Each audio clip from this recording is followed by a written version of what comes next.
అందరికీ నమస్కారం. ఇవాళ మనతో ప్రముఖ ఆస్ట్రాలజర్ జ్యోతిష శాస్త్ర పండితులు మాడుగుల శివప్రసాద్ గారు ఉన్నారు. జూలై నెలలో మేషరాశి వారికి ఎలాంటి ఫలితాలు ఉండబోతున్నాయో వారి మాటలు తెలుసుకుందాం. గురుగారు నమస్కారం. ఆశీర్వచనం. గురుగారు, జూలై నెలలో మేషరాశి వారికి ఎలాంటి ఫలితాలు ఉండబోతున్నాయి కాస్త వివరించండి గురుగారు. శ్రీ మహాగణాధిపతయే నమః. ఐం మహాసరస్వత్యే నమః. శ్రీ లలితాంబికాదేవియే నమః.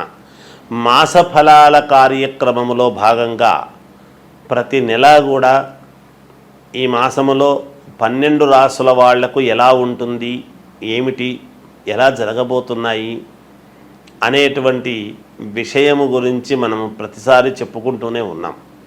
ఇప్పుడు కూడా జూలై మాసం అంతా కూడా ఎలా ఉంటుంది, ఈ జూలై మాసము అని మాసం అంటున్నాము కానీ మనము ఆంగ్లము పేరుతో మనము ఇంగ్లీష్ పదంతో మనం మాట్లాడుతున్నాము కానీ ఆషాఢమాసం అనేటువంటిది 6వ తేదీ నుండి ప్రారంభమవుతున్నది. కాబట్టి జ్యేష్ఠమాసము అయిపోయి ఇక్కడ దక్షిణాయనము ఉత్తరాయణం అయిపోయి దక్షిణాయనము కూడా ప్రారంభమవుతుంది. కాబట్టి ఈ మార్పులు చేర్పులు అయనము ఎప్పుడైతే మార్పు జరుగుతుందో కూడా కొన్ని గ్రహాలు అనుకూలముగా కొంతమందికి చిన్న చిన్న స్వల్ప ఏదో మిశ్రమ ఫలితాలుగాను ఉంటాయి. అయితే ప్రతి వాళ్ళు కూడా వ్యక్తిగతమైనటువంటి జాతకాలు అనేటువంటివి చాలా అవసరం. ముఖ్యంగా అందరూ ఒకే లగ్నములో పుట్టి ఉండరు కదా.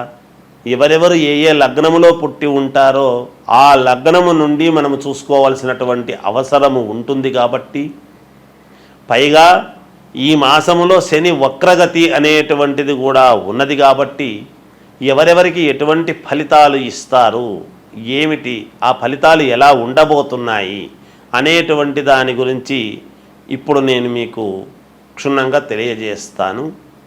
జూలై నెలలో మేషరాశి వాళ్లకు చాలా అనుకూలముగా ఉన్నది. వ్యాపారాలు అన్నీ కూడా లాభసాటిగా చేసుకోవడం జరుగుతుంది. వ్యాపారాలు చేసుకునేటువంటి వాళ్లకు ఆదాయానికి లోటు ఉండదు, ఎటువంటి ఇబ్బందులు ఉండవు.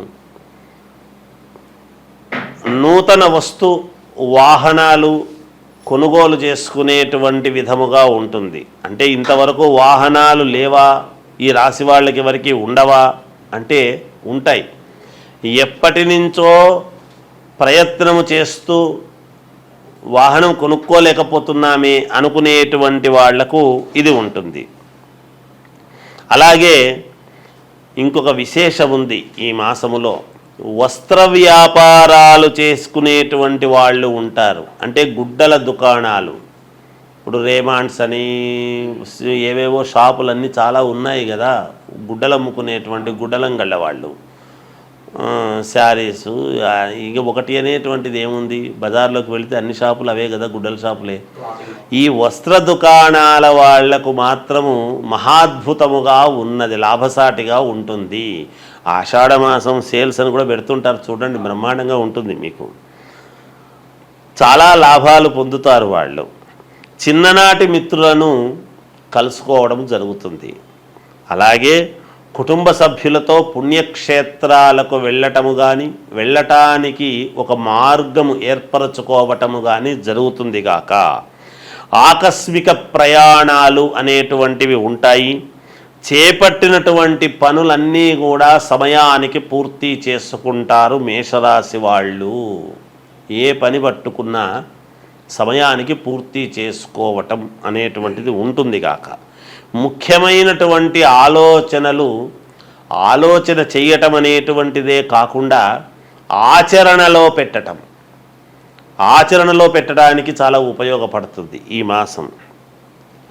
ఉద్యోగ వ్యవహారాలలో విజయము సాధించి తీరుతారు. కొత్తగా ఉద్యోగాలు కావాలనుకునేటువంటి వాళ్ళకు కానీ, లేదా ఉద్యోగములో అప్గ్రేడ్ కావాలి అని అనుకునేటువంటి వాళ్లకు కానీ పదోన్నతులు, ప్రమోషన్లు లాంటివి, లేదా వేరే చోటికి ట్రాన్స్ఫర్ కావాలి అని ఆశిస్తున్నటువంటి వాళ్ళు కానీ, ఇలా ఎవరి రంగాల్లో వాళ్లకు ఎవరికి అనుకూలం, వాళ్ళందరికీ కూడా చాలా అనుకూలముగా ఉన్నది.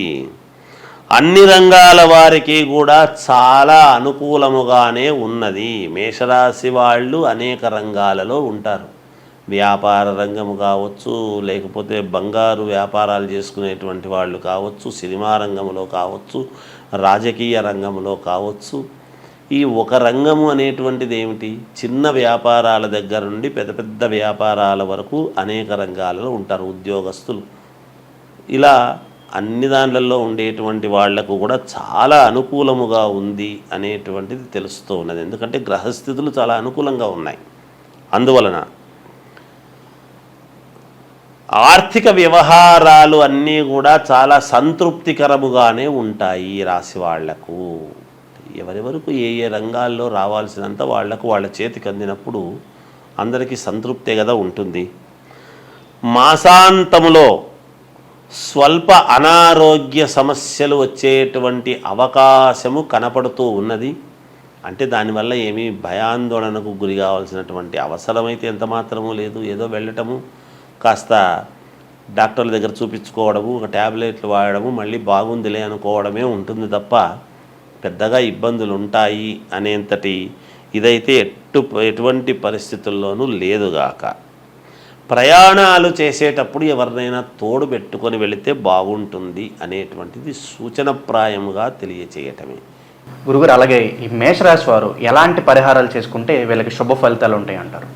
ఇంకా మెరుగైనటువంటి ఫలితాలు సాధించుకోవటానికి ఏమి పరిహారము చేసుకుంటే బాగుంటుంది మేషరాశి వాళ్ళు అని కనుక ఆలోచన చేస్తే, మీ ఇంటి దేవుడు అనేటువంటి వాళ్ళు ఉంటారు. రాశి వాళ్ళు అందరికీ ఒకే పరిహారము ఉండదు ఎప్పుడూ కూడా, అవి వేరు.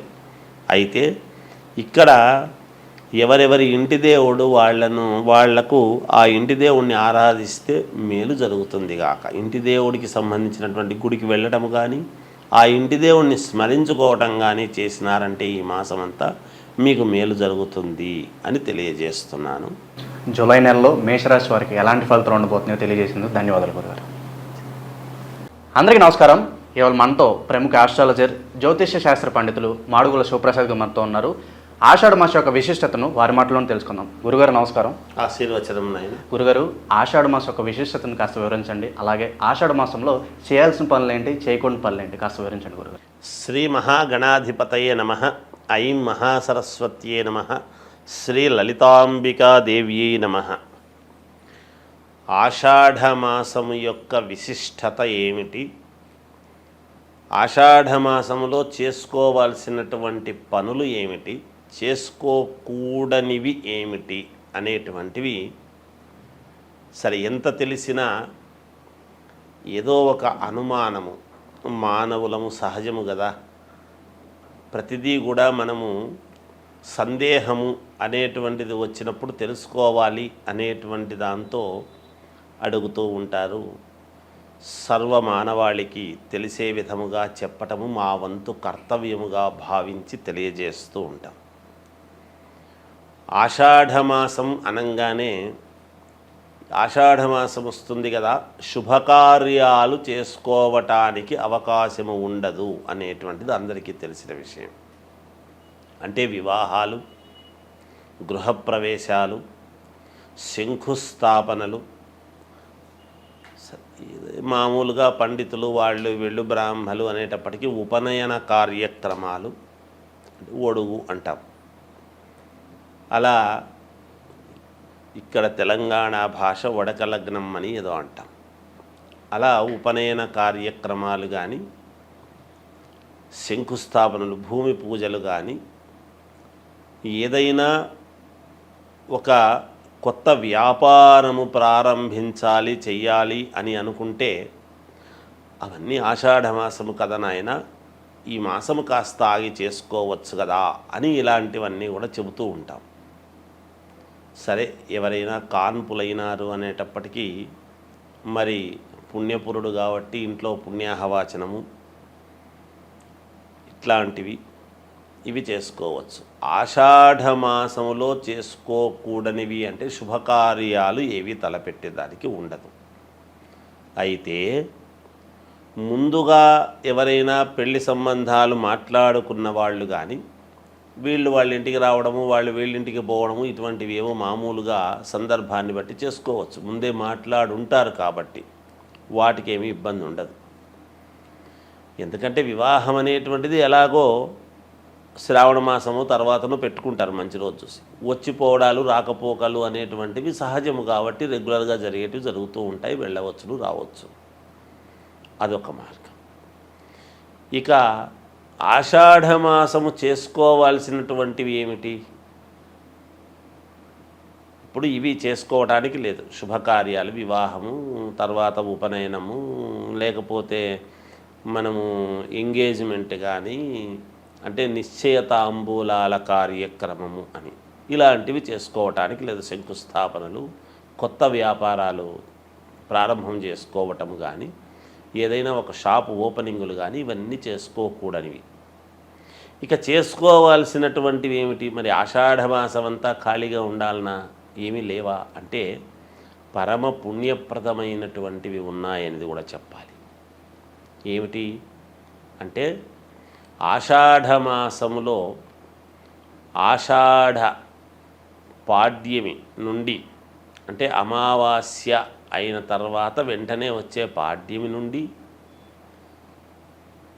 నవమి వరకు గుప్త నవరాత్రులు అని అమ్మవారివి ఉన్నాయి. ఇవి వారాహి నవరాత్రులు అంటాం. ఈ గుప్త నవరాత్రులు దేనికి? గుప్త పేరులోనే గుప్తము అంటే ఏమిటి అంటే రహస్యముగా చేసేటువంటివి. దాని యొక్క అర్థమే గుప్తము అని. రహస్యంగా ఎందుకు చేయాలి అంటే అందరి యొక్క దృష్టి పడటం అనేటువంటిది మంచిది కాదు కాబట్టి. కొన్ని పూజలు అందరికీ తెలిసేట్టుగా చేస్తాం. ఈ గుప్త నవరాత్రులు అని ఎప్పుడైతే రాత్రి శబ్దముతో మనము మాట్లాడుతూ ఉన్నామో, ఇవి సంవత్సరానికి ఎప్పుడు కూడా మామూలుగా ఉగాది పండుగ సమయంలోను, ఇలాంటి ఆషాఢమాస సమయంలోను, తర్వాత శారదా శరన్నవరాత్రోత్సవాలు అని ఇలా వస్తూ ఉంటాయి. మనకందరికీ దసరా పండుగలు మాత్రమే ప్రాచుర్యం, అందరికీ కూడా తెలిసినటువంటిది. మిగతాటివి కాదా అంటే ఇవి కూడా ఉన్నాయి. ఇది రైతులకు చాలా ముఖ్యమైనటువంటివి ఈ గుప్త నవరాత్రులు అనేటువంటివి. ఏమిటి రైతులకు? ఎందువలన అంటే వరాహలక్ష్మీదేవి అంటాం. వారాహి అమ్మవారి యొక్క ఇది అయితే ఇవి భూములకు సంబంధించి ఎప్పుడైతే మనము చేస్తూ ఉంటామో, ఏవైనా భూమి తకరారులు ఉండినా, మంచి పంటలు పండాలి అని అనుకునేటువంటి వాళ్లకు మన ఇంట్లో ఎటువంటి కలతలు లేకుండా సస్యశ్యామలముగా నిత్య కళ్యాణం పచ్చతోరణములాగా ఇల్లు ఎప్పుడూ కూడా కళకళలాడుతూ ఉండాలి అని అంటే కానీ ఈ పూజలు చేస్తూ ఉంటారు. ముఖ్యంగా రైతులు భూములకు చేసేటువంటి పూజలు ఏమిటి? ఈ నవరాత్రులు ప్రతిరోజు కూడా భూమిని పూజ చేస్తూ దశమి రోజు అనేటువంటిది ఒకటి ఉంటుంది. తర్వాత వచ్చేటువంటి ఏకాదశి, ఇత్తనాల ఏకాదశి, ఆషాఢ శుద్ధ ఏకాదశి, తొలి ఏకాదశి అని వస్తున్నది. రైతులకు చాలా ప్రాముఖ్యత కలిగినటువంటిది. ఈ దశమి నాడు ఈ నవరాత్రులు ఎప్పుడైతే అమ్మవారిని, భూమిని మనము పూజ చేస్తూ ఉంటామో, మరి పంచభూతాలలో ఒకటి అయినటువంటి భూమాతను ఎప్పుడైతే మనము నమ్ముకొని కదా ప్రతి రైతు కూడా పూజ చేస్తాడో, ఆకాశము కరుణించి వర్షాన్ని ఇవ్వటం అనేటువంటిది దశమి నాడు జరుగుతుంది. ఈ చేసినటువంటి పూజలకు చాలా సంతోషించి, ఎప్పుడైతే దశమి రోజు ముందు రోజు వానలు కురుస్తాయో, తొలకరి వానలు అని చినుకులు పడతాయో, మరుసటి రోజు సేద్యము చేసుకొని ఇత్తనాలు వేసుకోవటానికి రైతు ఇలా ఆకాశం వైపు చూస్తూ ఎప్పుడు కరుణిస్తుందా అనేటువంటి ఇది చూస్తూ ఉంటాడు. రైతులకు చాలా విశేషమైనటువంటిది, పుణ్యప్రదమైనటువంటి మాసము ఈ ఆషాఢ మాసము.